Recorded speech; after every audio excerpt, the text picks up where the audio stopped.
So welcome to this week's mini lesson on existentialism.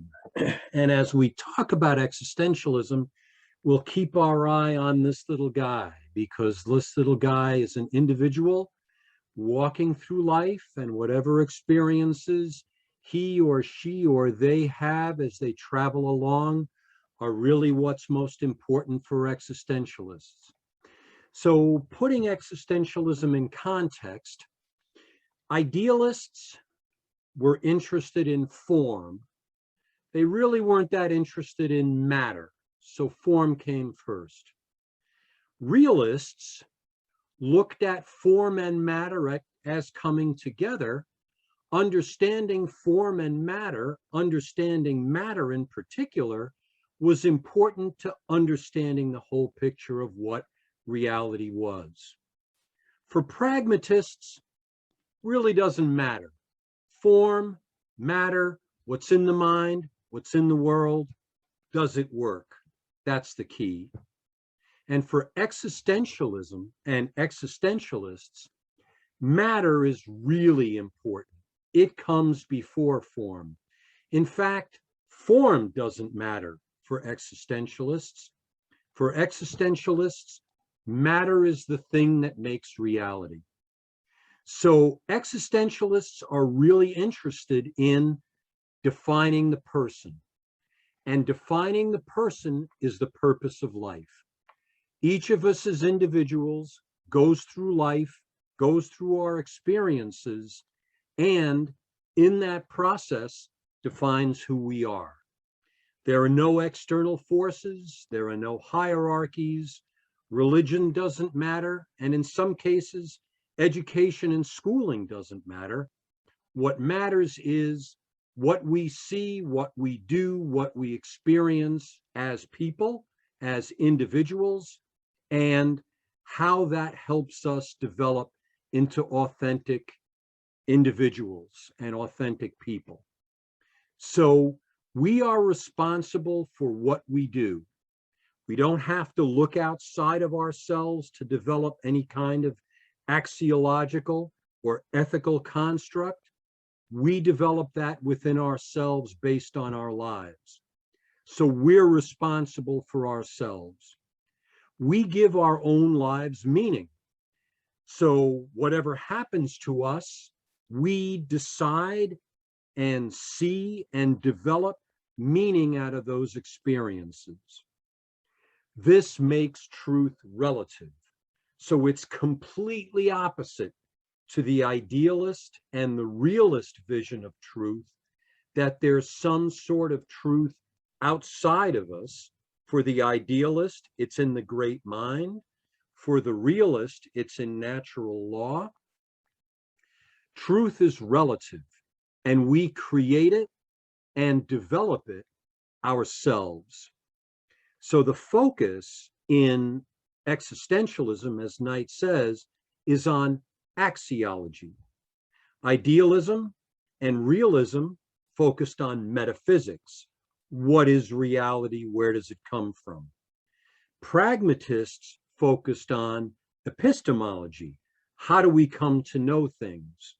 Through experiences and through our measuring and comparing those experiences to the common good and to others around us. For the existentialist, all those sorts of things don't matter. We behave as we will, we learn from our behaviors, and we take responsibility for our choices. And the key for us in the existentialist philosophy is authenticity. As Knight points out, Sartre says, existentialism is the only measure of true choice and true ethics is if it's not phony, if it's authentic. So becoming an authentic person and realizing our full authenticity is the point of life. And the ethics and axiology of existentialism is developed around that idea. So for teachers, education can be tricky because education reproduces the values and outlook of the dominant culture.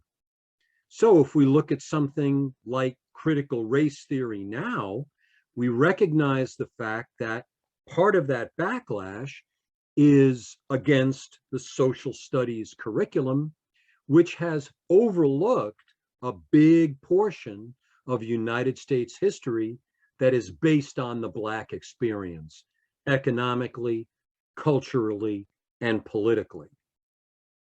So we're working to try and reclaim what the culture is actually like, but really existentialists want us to be careful of those curricula and those ideas that encourage and enforce a male hierarchy, for example, or a racial hierarchy.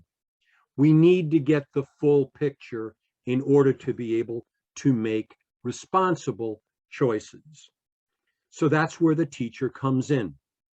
The teacher invites students to explore themselves and explore what they're learning and what they believe is a result, and also what choices they're going to make based on what they're learning.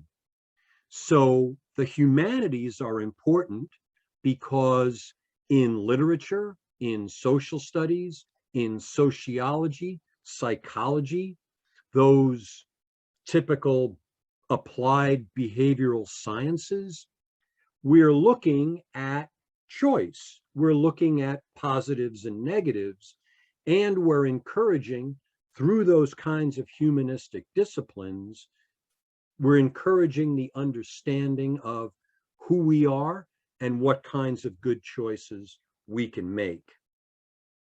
Students really need to be given choice, and they need to discover what matters for them as individuals, because that will make them authentic. So the teacher is a facilitator of personal growth, personal responsibility taking, providing a curriculum, providing knowledge and skills that will develop for the student a sense of meaning. And meaning is the critical focus of existentialists. If their students can create meaning for themselves and become authentic individuals, then the existentialist teacher has succeeded.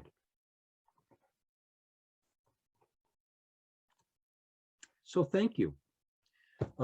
Thanks for taking that walk with that little guy for this whole length of time.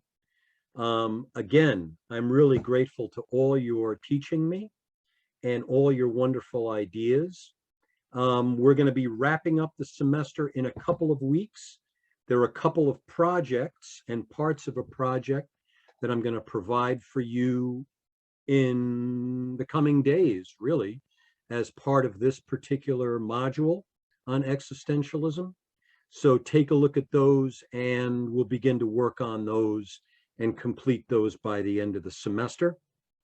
Thank you again. Thanks for tuning in. Thanks for listening. And hey, have an existentialist day.